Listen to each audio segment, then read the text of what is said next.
entonces decía, tenemos para esta primera parte del taller, que se llama Taller de Experiencias que vale la pena conocer. Y creo que es necesario subrayar ese nombre. Vamos a tener a dos expositores. El primero es nuestro querido Leonardo Yáñez, que acompaña al Grupo Impulsor desde su nacimiento, ¿no es cierto? Él es el jefe el representante para América Latina de la Fundación Bernard Van Leer. Leonardo tiene una gran experiencia en conocer este tipo de experiencia en toda Latinoamérica, en toda nuestra región, y con la generosidad que le caracteriza, va a compartir algunas de esas experiencias con nosotros, y sabiendo que aquí también es posible tener experiencias similares, ¿no? Y en segundo lugar vamos a tener a Arlette Fernández, que nos viene de la Fundación Telefónica. Arlette es jefe de un proyecto muy interesante que se llama Aulas Hospitalarias. Ella es educadora de profesión con experiencia en educación, especialmente en primera infancia, discapacidad y desarrollo humano. Es especialista en proyectos sociales y educativos y en Novo Educación. Entonces tenemos realmente un lujo de panel y la dinámica va a ser la siguiente. Leonardo hablará primero. Si ustedes quieren, pueden hacer preguntas de inmediato y después vamos a ir calculando el tiempo porque a las 3:30 en punto tenemos que haber finalizado ese taller para dar lugar al próximo. Son 3 talleres que se desarrollan uno detrás del otro, ¿no? Enseguida, o si no, guardamos las preguntas para el final. Pues mejor, creo. Leonardo hablará primero, luego Arlette, y si hay algunas inquietudes de parte de ustedes, pues tendrán la oportunidad de alzar la mano, presentarse y hacer sus preguntas o comentarios, ¿ya? El tiempo va a tener que ser muy ajustadito porque hemos tenido una mañana muy hermosa, muy rica, pero el tiempo es siempre el mayor enemigo en este tipo de encuentros, ¿verdad? Entonces, si me dan permiso para iniciar, ¿está ya la transmisión lista? ¿Sí? Ya, muy bien. Entonces, en primer lugar, escucharemos a Leonardo Yáñez, que nos trae, como repito, unas experiencias que él ha tenido la ventaja de recoger en su trayectoria como profesional al frente de la Fundación Van Leer en Latinoamérica. Leonardo.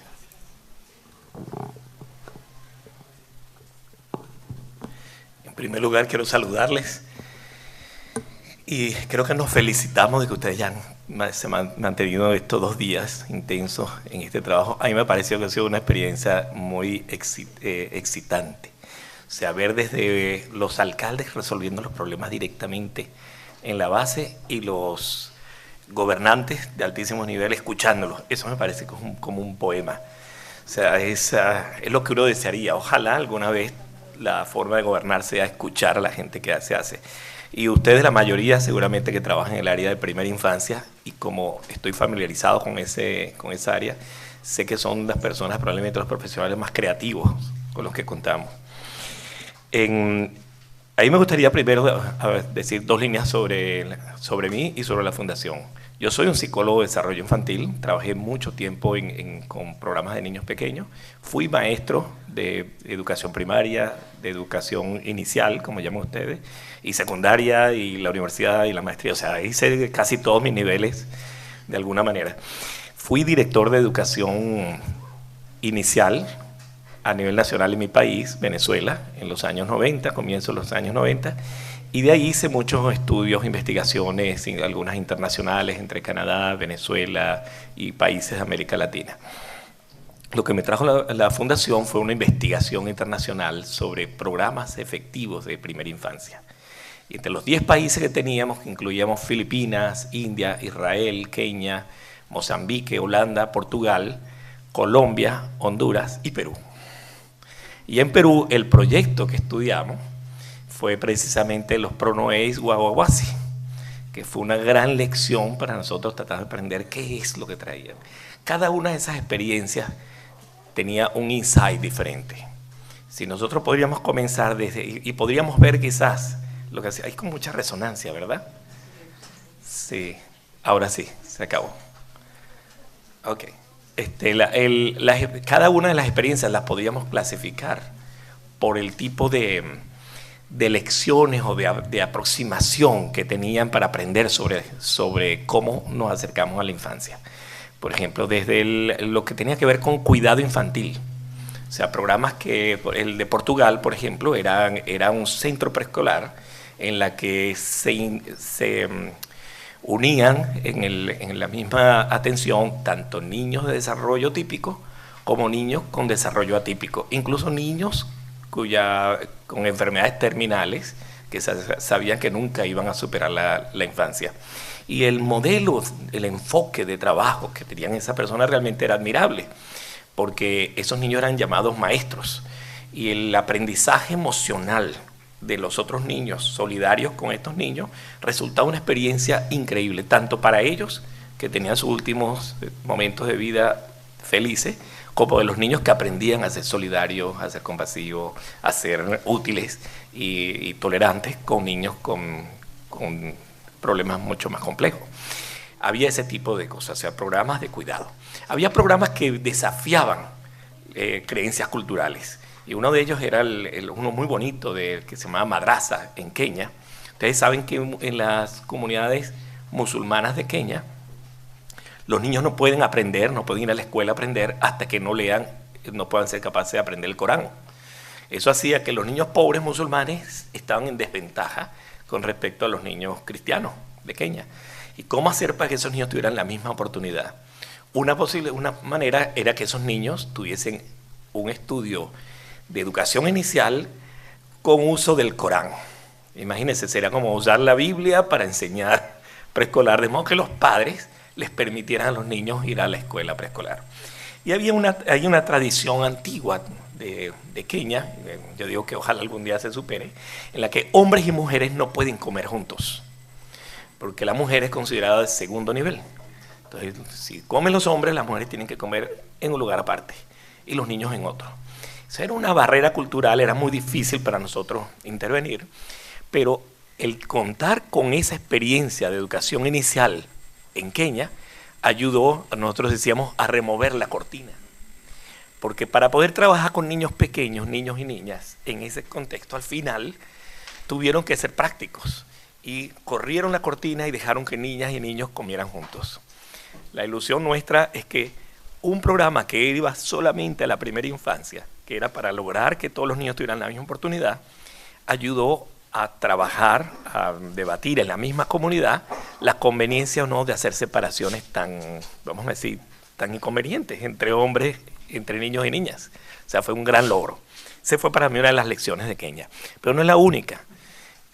A veces el cuidado infantil también ayuda a resolver problemas mucho más profundos de la comunidad, como nos vimos esta mañana con la presentación del alcalde hoy, que el trabajar en primera infancia reúne otras soluciones a otras necesidades que nosotros no habíamos previsto, como problemas de agua, de energía, de caminos seguros, de seguridad alimentaria, es decir, una cantidad de elementos. En uno de estos casos extremos, y uno de los más bonitos que vi, fue en las Filipinas, en el monte Pinatubo, un volcán estalló, y toda una cultura, los aetas tuvieron que ser desplazados, porque su isla quedó devastada. Al llegar al nuevo lugar ya no conocían, ya la experiencia que tenían sobre sus cultivos, sobre las plantas, ya se había perdido porque era otro ecosistema. Y había que reconstruir elementos de la cultura, pero reconstruir la cultura significaba aprender sobre lo nuevo. Y usaban unas cosas que se llamaban los calendarios, quizás ustedes conocen algo de esto, son calendarios de la estación, que ponían grandes calendarios, o sea, en la arena, y hombres, mujeres, niños tenían que ver dónde estaba su espacio. Quién cuidaba a los niños cuando se les amamantaba, con la cosecha, la sequía, todo tenían que plantearlo ahí. Entonces tenían que recordar cómo era la costumbre antes para poder adaptar al nuevo medio. Y al ponerlo, cada quien se representaba. O sea, el grupo de mujeres ponía donde cada parte del año, en cada estación del año, las actividades que hacían. Los hombres ponían la suya, los niños ponían la suya. Y al final encontraron que una cosa curiosa, 70% de las actividades que se hacían en el año las hacían las mujeres. Un 20% las hacían los niños y los hombres solo el 10%. Y eso fue una gran vergüenza, los hombres decían, no, eso no puede ser. Algo hicimos mal, algo se nos está olvidando. Nosotros hacemos más. Y empezaron a ver qué hacen más. Y buscar, y al final la actividad terminó en que los hombres empezaron a hacer compromisos. Y dentro de los compromisos que empezaron a hacer, solamente para ver si podían aumentar su cuota de ser útiles a la comunidad, entre los compromisos, los más interesantes que incluyeron algunos que tenían que ver con la crianza infantil, hacer juguetes para los niños, mejorar los parques, tener mantenimiento. O sea, de alguna manera, la nueva cultura nunca será como la antigua, pero el factor de la primera infancia, en este caso, sirvió para ayudar a balancear las responsabilidades de cada quien. ¿Tienen los niños agua segura? ¿Tienen los niños? Es decir, el pensar en esto hizo un cambio. Fue una de las experiencias más bonitas, pero no la única, por supuesto. En nuestro país, vamos a decir, América Latina, y la Fundación Van Leer invirtió mucho, por muchos años, más de 40 años en América Latina. Empezamos con Jamaica, Caribe, y de ahí en casi todos los países de la América, desde Estados Unidos, México, 3 países de Centroamérica, Colombia, Venezuela, Brasil, Perú, Chile, Argentina, o sea, por todas partes estaba la Fundación Van Leer y hubo experiencias interesantes. Lo genial era que la Fundación Van Leer, como no es exactamente una entidad de gobierno, es una pequeña fundación privada, nos podíamos dar el lujo de probar cosas distintas, de innovar. Por ejemplo, ¿cómo resolver problemas de cuidado infantil si estás en el sur de Chile, en una zona donde el invierno te impide al maestro llegar a donde están los niños? Pues el uso de mulas, de canoas, fue una experiencia interesante en los años 70 finales y 80 para llegar a los niños. Cuando yo esta mañana veía la presentación en Cusco, me llamaba la atención cómo un alcalde dice, había que disfrazar a veces las actividades para poderlas meter, porque está resolviendo problemas. Eso resolvían ellos ahí. Entonces, de alguna manera hay un punto común. Cuando trabajamos por primera infancia nos las arreglamos. Al quien esté familiarizado con las docentes de la educación inicial, quien esté familiarizado, ahí me tocó tener 33,000 docentes como director del programa. Y una de las cosas que yo descubrí es que era el único nivel donde el sector público le iba siempre mejor que al sector privado. Yo quería saber por qué. Estas docentes, muy bien formadas generalmente, con mucho conocimiento de desarrollo infantil, involucraban a sus maridos, a sus hermanos, a sus hijos, es decir, no trabajaban solas, no había recursos, los creaban los recursos. Y yo tengo la seguridad y lo conversaba con mis colegas, la directora de básica, los directores de secundaria que siempre están jalándose los pelos. Y es que estos docentes de educación inicial, porque trabajan con un niño que es que está en su momento más creativo, este docente también es el más creativo y es recursivo. Y no es casualidad que ahorita recién acaban de hacer un estudio en Ecuador, el Banco Interamericano de Desarrollo, y descubre que el elemento que realmente tiene mayor impacto en la calidad de desarrollo infantil es la calidad de la persona que lo atiende. Entonces, no es casual, no es casual. O sea, claro, eso significa que hay que quitarse un poco de tabúes, ¿no? Experiencias que han ido masivas, por ejemplo, en Rio Grande do Sul, en Brasil, tienen un programa de visita domiciliaria donde una joven estudiante de la universidad va y visita a la familia y les muestra a las madres cómo jugar con el niño, cómo organizar la casa, los espacios para él. Y muy bonito, y trabajan con todo tipo de población, es decir, indígena, criolla, migrante, trabajan con todos y lo hacen muy bien. Y el programa se fue a escala, o sea, se masificó a tal punto que se convirtió en un programa de referencia ahorita internacional. Nosotros queríamos ese programa, era tan bonito que lo queríamos ver en el Amazonas. Y el Amazonas de Brasil, el estado Amazonas, es más grande que Perú. O sea, si el estado Amazonas de Brasil se independizara, desplazaría a Perú como tercer país y ellos serían el tercer país más grande de América del Sur. Para que tengan una idea de la dimensión. Solo que la población, fuera de los 3 millones que viven en Manaos, la población es muy pequeña. Es algo así como Iquitos en Loreto. ¿Ok? Entonces, llevar el programa para allá nos daba un problema muy particular. ¿Dónde conseguíamos el recurso humano? Y el recurso humano, si ustedes tienen que navegar en el Amazonas o en el Río Negro por 18 horas para llegar a una aldea donde hay 10 niños. Y de ahí tomarse otras 5 horas de navegación para encontrar 6. Y más allá, 3. El costo de ese programa es sencillamente imposible. Conseguir un estudiante de la Universidad de Manaos que fuera a hacer un viaje de una semana para ir a enseñar a 18 horas para los primeros 10 niños, 6 horas para ver los siguientes 6, 3 horas para ver los 3, no es posible, no es verdad, no va a pasar nunca. Pero empezamos a hacer algo que nos dijeron, eso es un fracaso. Empezamos a utilizar agentes locales. Primero conocían las lenguas, porque hay muchos idiomas, pequeñas poblaciones con muchos idiomas diferentes, pero conocían las lenguas. Segundo, ellos eran empleados de salud de alguna manera como agentes comunitarios, otras son parteras, ¿okay? Pero no parteras de universidad, no, parteras de tradición. Y dijimos, bueno, ¿qué tal si empezamos a preparar a estas señoras y preparar a estos agentes para que sean ellos los que visiten a la familia y den algún tipo de entrenamiento, de asesoría, de apoyo a las madres, y eso nosotros lo podemos utilizar para saber dónde estamos, dónde tenemos más necesidades, qué tipo de enfermedades enfrentan estos niños, dónde hay que intervenir con más precisión, lo que nos bajaba los costos en general. Y lo ensayamos con muchas dudas, pero el resultado inicial, ante ver el impacto en los niños, el primer resultado fue que esos agentes ganaron en prestigio comunitario. O sea, se volvieron importantes, le damos su chalequito, todo bien, su kit con un juego, un radiecito de pilas para que pudieran cantar con los niños, todo equipadito, iban ahí. Lo que era básico, lo que aprendimos allí, es que ese agente fundamental lo tenemos de sobra.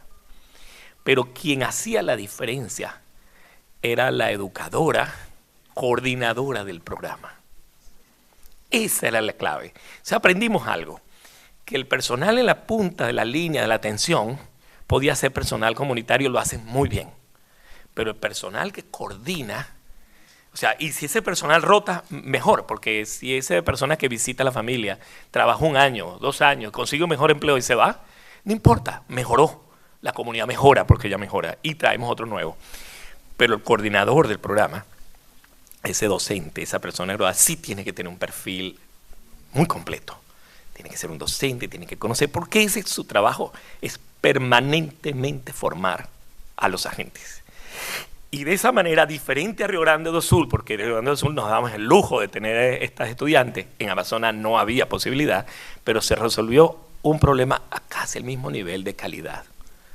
Es decir, lo que demuestra que si una madre, aunque no tenga mucha educación, puede hacer un buen trabajo con sus hijos si tienen la información adecuada, imagínense un maestro al servicio de agentes comunitarios que está todo el tiempo apoyando a esa familia. Se puede hacer en los lugares más difíciles.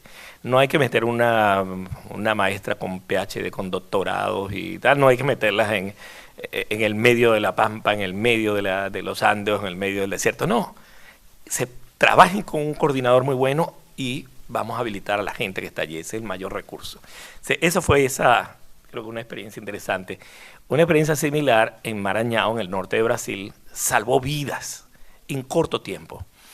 Esta fue una experiencia que ahorita queremos llevar a escala, porque tengo una fascinación con eso. Es que ellos crearon un programa que tenía varios elementos. Uno es, ponían una bandera en cada casa donde hubiese una mujer gestante. Una bandera. Como está esa bandera, toda la población sabe dónde están las mujeres gestantes. Es decir, toda la población sabe dónde van a nacer los nuevos niños de la comunidad. Y todos son responsables por ese niño. Entonces crearon experiencias como, por ejemplo, la casa del medio. La casa del medio del camino le llaman. Es que la persona que tenga una casa entre la unidad de salud donde materno-infantil, la que hace el control de esa gestante, y donde hay una concentración de mujeres gestantes, en ese lugar en el medio, se habilita un espacio en su casa, se crean todas las condiciones, de modo que el tiempo de la mujer para llegar al control se parte en 2. Porque la gente de salud viene hasta este lugar, la madre viene a este lugar y se divide el tiempo en 2, o sea, más cerca al servicio, menos distancia. La otra era el transporte solidario, ellos le llaman la carona. La carona es cuando alguien lleva a alguien en su carro, ¿ok? Entonces, las que son conductores se dan turnos sobre quién lleva a cada una de las gestantes a su control. O sea, de alguna manera, la comunidad empieza a criar a sus hijos, a apropiárselos, y empieza el nuevo concepto, que yo creo que es muy interesante, que no es que el hijo pertenece solo a una familia, el hijo pertenece a una comunidad. Y eso es una cosa que es hermosa. Entre las comunidades negras de Mississippi Delta, en los Estados Unidos, tuvimos un proyecto bellísimo ahí, una de las mujeres decía, en mi tiempo de infancia, hasta los prisioneros, hasta el borrachito del pueblo, estaba pendiente de que los niños se portaran bien, que fueran a la escuela y llegaran tal. Era una zona que la mayor industria es la cárcel, ¿no? Y entonces es impresionante, se puede regresar a esos espacios donde la comunidad se une. En esa parte de Marañón, la mortalidad infantil entre la población negra era 3 veces más alta que en las poblaciones negras o mestizas.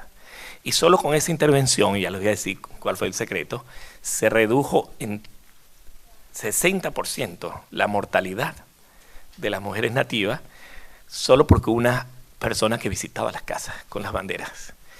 Las señoras les daban a los bebés, en sus primeros 6 semanas, les daban la botella, con, allá lo llaman feijão, el frijol negro.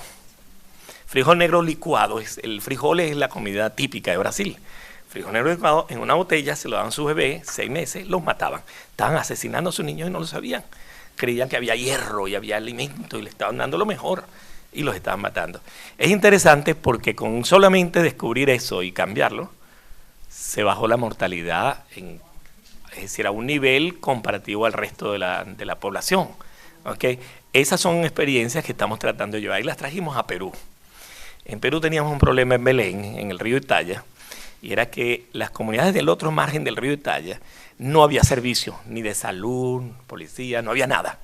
Y no había ni siquiera organizaciones, gente organizada. Yo fui a hablar, por ejemplo, con los líderes comunitarios, los padres, y con el trabajo que tiene esa gente, imagínense, una de las madres, que era de ese comité de vecinos, se levanta todos los días a las 3 de la mañana a buscar la hoja para hacerle los juanes, llevarlos al mercado, donde se queda en ese mercado hasta las 9 de la noche, que regresa a su casa. Si es en el tiempo de inundación, con un pequeño espacio, tiene que tranquilizar a los hijos para que duerman, porque ya tiene poquitas horas para descansar y volverse a levantar a las 3. ¿Quién le va a dar una clase a esa señora de cómo criar a sus hijos, de los derechos del niño? ¿Quién? No tiene sentido. Lo que necesita es apoyo personal. Ahí aprendimos que uno de los puntos más importantes en el desarrollo infantil temprano, en educación, cuidado, protección, es atender las necesidades del padre que lo cuida. Trajimos esas ideas de las banderas de Brasil, las contamos en Perú, y los niños pusieron banderas en cada casa donde había mujer embarazada o niños de 0 a 6. Y después de la escuela, los niños se toman turnos para hacer babysitting, para cuidar a los bebés. Tienen ahora lugares de juego, nosotros apoyamos en eso, y en esos lugares de juego los niños están siendo cuidados todo el día. El cuidado de esos niños, que es maravilloso, les invito a visitar, hoy están en una reunión allá, todo el día, es maravilloso, los niños hablan, ustedes lo han visto quizás en televisión, en YouTube, esos niños son productos de un trabajo hecho por los jóvenes estudiantes de primaria y adolescentes de la misma escuela de Belén, con eso sí, el apoyo de un buen profesional que les da orientación. Yo tengo que ir ya cerrando porque me tomé más de mi tiempo y este es un tema que emociona. Solamente les digo que aquí en Perú he visto tantas experiencias hermosas que muchas veces no hay que salir afuera para verlos. Lo que hace falta es cómo hacer para que esas grandes experiencias del Perú se puedan coordinar, se puedan encontrar y empiezan a forzar que las políticas públicas se parezcan a ellas. Muchas gracias.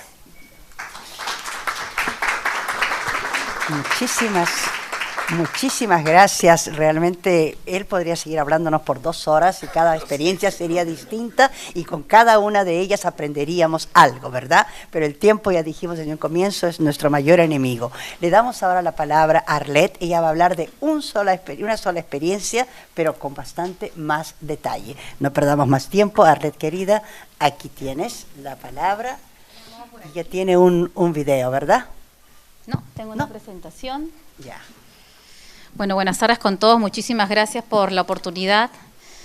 Me quedé encantadísima con las experiencias mundiales de Leonardo y me quedo con esa frase y así, muchas gracias por darme esa entrada para presentar el proyecto que quiero mostrarles, y es no contarles la historia de un proyecto, sino contarles la historia de unas personas y cómo un grupo de personas y cómo todo lo que ha dicho Leonardo se los quiero también, lo he ido tomando y digo, qué bien, está en este proyecto que les voy a mostrar, está en estas historias de personas que les voy a mostrar y que tiene 16 años funcionando en nuestro país, y al final les doy una súper noticia que como país nos llena muchísimo de orgullo, y si hay algún representante del Ministerio de Educación de Perú en este momento nos está escuchando, también nuestros saludos y felicitaciones y ya se los comentaré. El proyecto que les quiero contar y que tenemos en Fundación Telefónica desde hace 16 años es el proyecto de aulas en hospitales. Es un proyecto que surgió como un desafío. ¿Cómo podemos unir para mejorar la calidad de vida de los niños a dos sectores que no siempre se encuentran, que es educación y salud? ¿Cómo logro yo seguir brindándole oportunidades y espacios de aprendizaje a un grupo de niños que por la edad tienen el derecho a seguir siendo educados, pero están en un entorno hospitalario? Han visto interrumpido su escolaridad por estar hospitalizados, por tener enfermedades crónicas o también ambulatorias, y algunos, como les voy a mostrar algunas experiencias, que están hospitalizados de por vida por la condición médica que tienen. ¿Cómo podemos nosotros seguir brindándole esa oportunidad, ese derecho a seguir siendo niños, a tener espacio de niñez, de juego, de educación, de cariño, de contención emocional en un entorno tan difícil y en donde la recuperación de su salud es lo primordial? Este es un proyecto que, como les comentaba, tiene ya 16 años y está a cargo de docentes, y ese es otro aspecto que queremos nosotros hacer bastante hincapié. Y discúlpenme, no avisé a la transmisión, estamos en la siguiente diapositiva. Es un proyecto a cargo de docentes porque, si bien es un entorno donde el voluntario aporta muchísimo, da tiempo, se lo puede capacitar, se lo puede formar para brindar atención, recreación, espacios lúdicos y de juego, necesitamos que este sea un espacio de educación, de alcanzar objetivos, y ahora ya hablamos de competencias, en donde si el niño no puede seguir asistiendo a la escuela de origen, no pierde el año escolar. Pueda después ser, se puede hacer la equivalencia entre lo que aprendió en ese entorno hospitalario, en esa escuela hospitalaria a cargo de docentes, y eso no se pierda y se pueda después recuperar, y la escuela de origen lo pueda retomar, y la escuela de origen puede decir, efectivamente, este niño ha seguido aprendiendo, este niño puede pasar de año, que es lo que no estaba sucediendo, este niño no tiene por qué repetir, este niño no es que no sepa, es que no tuvo la oportunidad por su condición de salud de seguir aprendiendo, y se está dando la posibilidad de este proyecto de hacerlo y convalidarlo.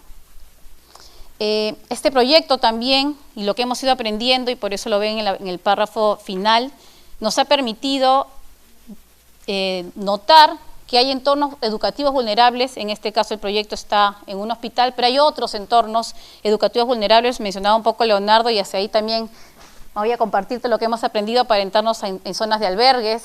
Tenemos ahorita ya la experiencia de irnos a zonas de frontera, efectivamente, lo que tú dices.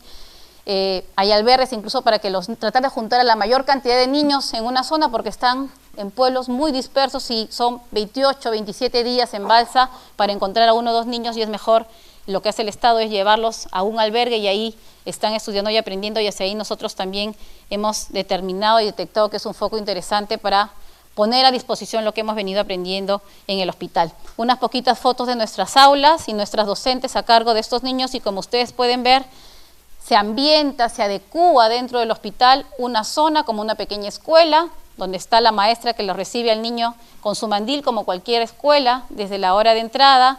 Es más, los niños hacen cola en las puertas de la escuela como nunca, esperando a que la profesora empiece las clases. La profesora no se puede demorar, son reportadas inmediatamente al director de pediatría, el jefe de pediatría, las enfermeras y luego a nosotros, para no perder esa escuela, esa clase, esa oportunidad de aprendizaje que durante 3 horas 45 de lunes a viernes el proyecto les brinda en, como vamos a mostrarles más adelante, 11 hospitales en 11 regiones con 13 aulas que tenemos en estas ciudades ya hace 16 años.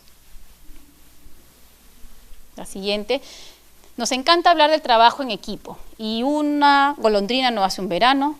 Nosotros de Fundación Telefónica somos una empresa, pero una empresa que cree en el trabajo multidisciplinario, en el que donde diferentes miradas, diferentes aliados, acompañantes, personas maravillosas que hacen posible que este proyecto no solamente se siga dando, se siga desarrollando, sino se transforme y siga convocando, enamorando y contagiando a más personas para que se sumen y tengamos resultados como los que les quiero comentar al final de la presentación. Acá tenemos las entidades de salud, el Ministerio de Salud, próximamente también el Ministerio de Educación y el Instituto de Estudios Peruanos, desde el cual se gestiona este proyecto educativo, y los hospitales que ya han ido hace bastantes años confiando, abriendo sus espacios, abriendo sus puertas para atender a ese paciente niño que tiene que seguir siendo niño, a pesar de la situación de enfermedad, que por supuesto es prioridad, pero que en aquellos espacios en los que se pueda seguir brindándole aquellas oportunidades y no pierda su derecho a la educación. Nuestros objetivos, como les comentaba, es brindar las oportunidades de aprendizaje a ese niño y joven que está hospitalizado. Tenemos toda una metodología que hemos ido aprendiendo. Le comentaba a Madeleine los cambios de timón que hemos hecho también nosotros, porque hace 16 años, como se veía la educación, ha ido dando grandes pasos y estamos nosotros también sobre la marcha y atentos a esos cambios y a ese niño y a esas necesidades que va teniendo, y por supuesto el desarrollo de competencias que tienen que ver también con el mundo digital y que forma parte de la sociedad, a donde esos niños también ya no solamente se van a integrar, sino que ya forman parte de ella, vienen con esas competencias. Objetivo importantísimo que nos trazamos también es hacer muchísima incidencia en una política pública que como país nos permita tener, así como hay la modalidad de inicial, de primaria, de secundaria, de especial, una modalidad de educación hospitalaria que todos los países de la región tienen y que nosotros como país, a pesar de haber firmado el año pasado en el Parlamento Latinoamericano una normativa latina para la pedagogía hospitalaria, no contábamos con aquella ya resolución como Estado, pero las buenas noticias vienen y se las cuento después. Hemos trabajado muchísimo para que eso sea posible desde la sociedad civil y me gusta muchísimo cómo a veces uno dice, somos pequeños, no nos escuchan porque estamos en la sociedad. No, ese trabajo continuo con todos estos aliados y mientras más voces se han ido multiplicando, pues podemos ya hablar que esta política pública para nuestro Perú, para nuestro país, ya está dada y a partir del 2017 vamos a poder contar como país con esta modalidad que se las cuento en un ratito. Nuestro modelo educativo, como les comentaba, hemos ido aprendiendo en el camino, hemos ido dando estos cambios de timón y hemos, junto con la Universidad Católica, empezado a desarrollar un modelo que hable de competencias, una currícula propia, porque como les comentaba, no existe la política, no tenemos un diseño curricular o unas rutas de aprendizaje que nos guíen y nos digan, así tiene que ser la educación hospitalaria, no existía hasta hace poquito, hasta hace un mes, y nosotros junto con la Católica dijimos, bueno, pero tenemos que saber qué cosa tienen que aprender esos niños. Lo desarrollamos en ese, hasta mayo del año pasado eran las rutas de aprendizaje y por eso dijimos, tenemos que hablar y tenemos que basarnos en una currícula local, porque es lo que el país nos dice que deben aprender los niños, pero también le incorporamos una currícula global, que son las competencias del siglo XXI, que ya se habla a nivel internacional, que debe saber el ciudadano que está en este siglo y que se proyecta y que además ya no es un ciudadano solamente de su país, sino que es el ciudadano del mundo y qué cosa necesita el mundo para estos futuros seres humanos que se van a desarrollar en cualquiera de las sociedades del mundo, ¿no? La metodología, dijimos también, lo conversamos con Mades un ratito, no podemos seguir hablando de contenidos, hemos tenido que ir cambiando, hablamos de una metodología de aprendizaje basado en proyectos, en donde, porque justamente nuestras aulas son multigrado, estamos en pabellones de pediatría, de hospitalización, de traumatología y tenemos niños de 2, de 4, de 8, de 12, de 15, de 18, de 25, todos al mismo tiempo, todos esperando por ese espacio de aprendizaje, por ese espacio de poner en juego las competencias, lo que me gusta hacer en base a mis necesidades y teníamos que atender, por eso es que hablar de una currícula en donde matemáticas de segundo grado o los colores o la fotosíntesis o el virreinato no tenía sentido. Hablar de proyectos sí tenía muchísimo sentido y además aprendimos lo maravilloso que es cuando diferentes necesidades, estilos de aprendizaje, edades, métodos de aprender se ponen en juego para desarrollar un proyecto, un producto y lo podemos ver en las aulas en las que trabajamos. En la siguiente, como les comentaba, también ha sido un reto, un aprendizaje. Teníamos este maravilloso equipo de docentes. Vuelvo a tomar lo que tú dijiste. Dijimos, bueno, ¿quiénes van a estar a cargo de estas aulas hospitalarias? ¿Qué maestros? ¿De qué modalidades? No existe la modalidad de hospitalaria en el país, pero aprendimos que, por supuesto, de los mejores docentes que se nos presentaron, el perfil más maravilloso para trabajar son las docentes de inicial, con las que nos permitimos ser más creativos, no hay retos, no hay límites, siempre están buscando la manera de ser flexibles, de adaptar los contenidos, de adaptar la metodología a la realidad, también saber esperar y decir, bueno, este no es un buen momento para trabajar esta actividad que la puedo haber diseñado maravillosa, pero justo me toca ese niño que acaba de recibir quimioterapia y no está con la fortaleza física de realizar la actividad que hemos planeado, pues esa flexibilidad, ese cambio de timón, lo tienen muchísimo nuestras profesoras, la mayoría son de inicial y de especial. Hemos probado con otras modalidades y las que nos va muy bien para ambos lados son las de inicial y la de especial, por eso es que tú comparto muchísimo lo que te decías. Ese chip, ese poder cambiar el paradigma, lo tenemos muchísimo y se debe valorar muchísimo esa maestra que tiene en la mente cómo funciona el cerebro del niño, cómo se aprende y cómo debe considerar todos esos aspectos para desarrollar la propuesta de aprendizaje para cada uno de los niños con los que trabaja en las aulas hospitalarias. Tenemos 17 docentes, nos encantaría tener más, yo creo que el próximo año ya con el Ministerio de Educación se va a poder ampliar muchísimo más este campo en el que también hemos aprendido a formar porque teníamos la base educativa, pero para ser un docente hospitalario, para poder enfrentar el dolor, la enfermedad, la muerte, la contención emocional que es necesaria en un hospital, hemos tenido que también aprender junto con ellas y brindarles a estos docentes, y lo hacemos durante todo el año, pero principalmente las capacitamos a inicios del año, una semana de internado, de cómo trabajar en un ambiente hospitalario y en donde tienen que entrar en juego todititas aquellas condiciones que nos hacen diferentes a los docentes, que nos hacen capaces de entrar, y lo hablamos con Madeleine, de poder salvar la situación en cualquier circunstancia, pero que sí se necesita algunos aspectos que los hemos ido aprendiendo y que se los brindamos en la formación que les damos a ellas. Y obviamente también aspectos de gestión a través de, por supuesto, la tecnología, que nosotros no solamente somos abanderados, sino que explicamos cómo, en qué circunstancias y sobre todo para aquellos aspectos de gestión que nos permiten hacer las modulaciones necesarias para llevar a cabo, imagínense, 13 aulas en diferentes zonas de nuestro país, en diferentes hospitales, y que implica muchísima logística para poder hacer que las cosas funcionen, no solamente como recurso de gestión, sino sobre todo de recurso humano.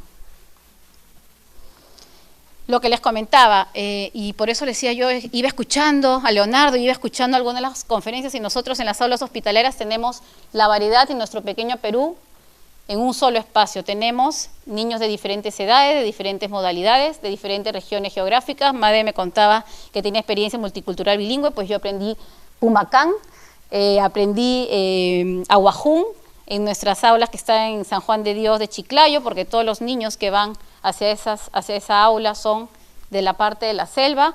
Tenemos de diferentes zonas geográficas, tenemos niños que no saben hablar español, tenemos niños que todavía, se ha hecho un trabajo enorme desde el Ministerio de Educación, pero todavía hay niños que todavía no son alfabetizados, niños que nunca han ido a la escuela, niños que no han tenido además contactos con los recursos didácticos regulares que uno encuentra en la escuela, y más aún con aquellos recursos que nosotros ponemos a disposición, que son la tecnología, computadoras, tablets, proyectores, parlantes, todos esos recursos y herramientas están en nuestras aulas físicas dentro de hospitales, y muchos niños han conocido esa realidad recién cuando han podido estar, imagínense, por una condición de salud en una aula hospitalaria. Además, tenemos niños en San Juan de Dios de Cusco que además de la enfermedad tienen una discapacidad motora, intelectual, muchos niños que han vivido y siguen viviendo toda su vida ahí, ya es un albergue, y también para ellos hemos tenido que hacer aquellos ajustes y muchísimo aprendizaje, porque podíamos haber llegado con la maravillosa laptop o la maravillosa computadora, y ese niño le falta un miembro, tiene parálisis motora y no puede acceder a la computadora, y hemos tenido que hacer cambios en el teclado, cambios en el mouse, incorporar tecnología adaptada, pero suena muy lindo, yo se los cuento acá, después de 16 años de práctica, hemos ido aprendiéndolo, hemos llegado con todo y hemos tenido que hacer los ajustes y los cambios de timón, que es lo que enriquece de verdad un proyecto, y como les digo, esas miradas de diferentes instituciones y diferentes personas que nos han acompañado, pues han permitido que el proyecto tenga la solidez que ahora les puedo contar con muchísima alegría, y que pongo a disposición y hemos puesto a disposición de toda la ciudadanía, y lo pueden encontrar en nuestra web. Atendemos más de 3.000 niños al año, nos encantaría poder atender más, pero como les digo, son 17 docentes y solamente tenemos 13 aulas y atendiendo de lunes a viernes durante 3 horas 45, que todavía no podemos más, pero nos salió la primera diapositiva, hay más de 150.000 niños hospitalizados al año, según el censo del 2012, así que imagínense que la brecha todavía la tenemos bastante grande. La siguiente diapositiva, un poquito qué cosa estamos trabajando, ya desde el tema netamente académico, educativo, los proyectos, pero no dejamos de lado los aspectos que como país también son importantísimas, las habilidades instrumentales básicas, lectura, escritura, cálculo. Nosotros organizamos el horario como módulos para poder atender a la mayor cantidad de niños y que estos aspectos también relacionados a arte, a cultura, reciclaje, a comprensión, lectora, escritura, sean parte también de nuestra parrilla de proyectos y obviamente el proyecto que es el que te permite engranar diferentes aprendizajes, recursos, objetivos y hacer el prototipo y un producto que los chicos se llevan felices a sus casas, a sus escuelas y es lo que nos permite decir, aquí se trabajó, aquí hubo educación, aquí hubo un docente que estuvo guiando el proceso de aprendizaje y ese niño no tiene por qué perder el año, no tiene por qué repetir, no tiene por qué ser dejado de lado en el aspecto educativo cuando regrese a su escuela.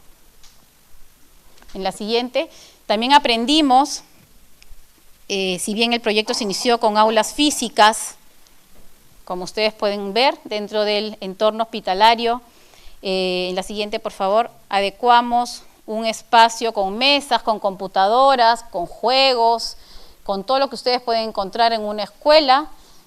Vimos que no era suficiente y que habían niños que por el tipo de enfermedad y por el tipo de problema de salud no podían desplazarse hacia el aula, entonces tuvimos que llevar el aula al niño y diseñamos unas estaciones, unos carritos móviles que me permitían a mí cargar con tecnología, con tablets, con internet, pero también con cuentos, con plastilina, con tijeras, con todos los recursos que se suelen encontrar dentro de un aula y llevarla a aquellos pabellones, aquellas zonas del hospital, aquellas habitaciones en donde los niños no podían moverse.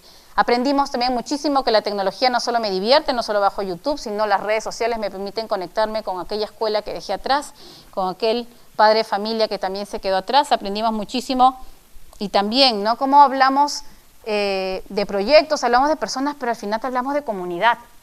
Y esta comunidad en la que nos encontramos inmersos, a las que respetamos muchísimo, de la cual hemos aprendido, pues también está el padre de familia, está el médico, está la enfermera, que son valiosísimos para que el proyecto pueda darse. Son valiosísimos además por lo que nos enseñan y por lo que nos permiten dar.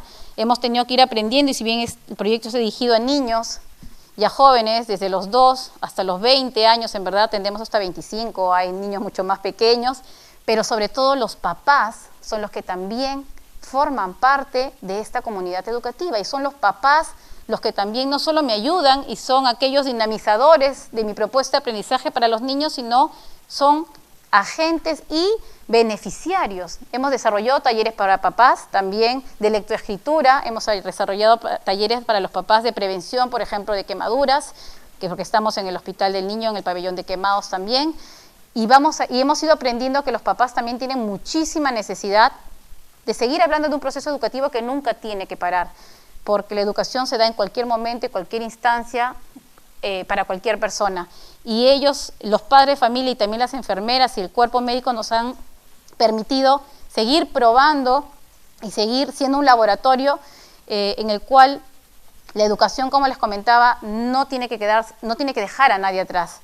Tenemos experiencias maravillosas también, por ejemplo, llevamos el aula móvil en el Hospital Regional de Loreto a una sala donde normalmente se tienen niños con dengue y basta que la profesora llegue y abra su carrito móvil y comienza a repartir los cuentos o las tablets y salen, si habían 7 niños, comienzan a salir de todos los pabellones, más niños, papás, enfermeras, el guardia de seguridad, todos a escuchar la clase, todos a participar y se hace esta comunidad maravillosa que nos ha permitido decir, bueno, lo que uno dispone o uno propone para ese niño tiene muchísimo más alcance y estamos formando a futuras mamás, porque también hay mamás que han dejado el niño hospitalizado, pero están con la barriguita porque van a ser futuras mamás. Seguimos generando y seguimos desarrollando aquellas propuestas que nos permiten seguir aprendiendo y brindando lo que hemos ido aprendiendo en un entorno educativo, en un hospital que generalmente uno no lo vislumbra como un espacio de recreación, de juego, de aprendizaje, donde las relaciones y los componentes emocionales entran tanto en juego que incluso afectan directamente la recuperación física de ese niño. Hay muchísimos estudios de cómo un niño que está querido, valorado dentro de un hospital, donde juega, donde sigue siendo niño, donde sigue teniendo derecho a la educación, sus procesos de recuperación son muchísimo más rápidos, e incluso también las docentes pues forman parte del equipo médico y son las que las llaman para las inyecciones y para los mayores tratamientos, porque solo con ellas, porque es su oasis, porque es el foco del niño diferente dentro de su entorno de enfermedad y de dolor, les permiten que el tratamiento médico, que normalmente se demora muchísimo, con ellas sea mucho más fácil. Las profesoras sí tienen un objetivo educativo, mediadoras del aprendizaje, lo generan, lo potencian, pero también son ese gancho maravilloso que permite incluso la recuperación de salud mucho más rápida. Arlet, querida, vas acabando Sí, porque ya voy nos terminando. pasamos. Solamente en la siguiente, por favor, ponerles un poquito de una mirada muy grande que hemos ido aprendiendo. Empezamos siempre a hablar de los niños, hablamos también de los profesores que forman parte del proyecto, pero también aquí, no se ve mucho, pero un poquito todos los agentes que entran en juego cuando hablamos de una aula hospitalaria, cuando hablamos de educación, en un entorno que es vulnerable, pero que no por ello debe estar exento de desarrollo de competencias, de capacidades y sobre todo de mejoras en la calidad de vida. Solamente para cerrar esta pequeña frase que nosotros siempre mostramos para el final de nuestros eventos, y dirigido a las maestras, sé que hay muchas maestras inicial, bienvenidas. Este es un nuevo espacio y por eso les quería comentar, solo para cerrar, que el Ministerio de Educación el próximo año lanza el primer piloto nacional de educación hospitalaria. Estamos felices porque hemos aportado muchísimo en esta transferencia, lo contamos junto con el Ministerio de Educación hace 3 días atrás en Chile, y que se vienen muchos buenos caminos para nuestro país cuando se empieza a trabajar en equipo, cuando hay esta mirada no solamente Estado, sino sociedad civil, empresa en este caso, y sobre todo todas aquellas personas que se suman para poder seguir teniendo una educación de calidad en el país. Muchísimas gracias. Muchísimas gracias. Es muy difícil parar cuando las personas hablan de cosas que viven y las viven con mucha intensidad y las conocen en detalle. El tiempo, vuelvo a decir, el peor enemigo, y yo sé que todos ustedes están ansiosos por escuchar el segundo taller, ¿no es verdad? Así es que muchas gracias nuevamente a ustedes dos y hasta el próximo encuentro. Muchísimas gracias a todos. Voy a pedir a Ana María.